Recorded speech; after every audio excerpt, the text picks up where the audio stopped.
social scientists basically agree that we live in a society that can be characterized as having information asymmetry. Some people have access to information under different circumstances, and others don't have access to information under similarly different circumstances. Now, in spite of the technological and social and political changes that have taken place over the last 100 years, we now have the internet, we have Twitter, we have Facebook, we have all of these wonderful things.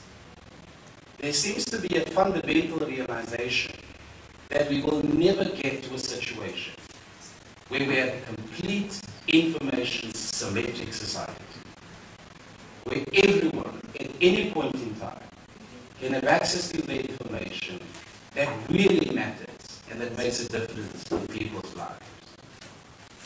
Now that's a very sort of pessimistic conclusion, but we don't necessarily have to become pessimistic, even though I think it's an almost incontrovertible fact that we will never have a society where information is flowing so freely and so completely, but it doesn't really stop us from advocating for better information.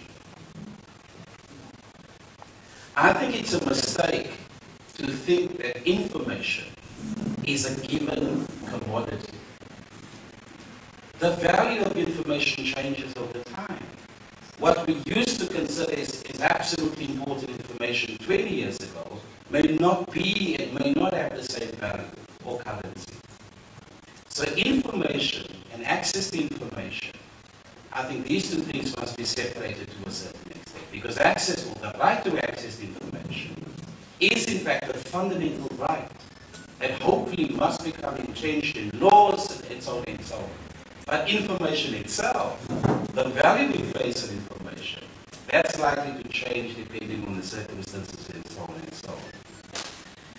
We are not passive recipients of information. And I think we won't make that strategic mistake to think that information is a given, and instead of actually taking the position that information is also produced, and that we're active participants in the production of information. It is not something which is out there which we need to get, but it's also something that we produce, and we need to become active co-producers of information. Hence, there will always be a need for a debate and a discussion about the actual concept itself, the right to access to information, about who should have equitable access to the right to access to information, or to information which is valuable.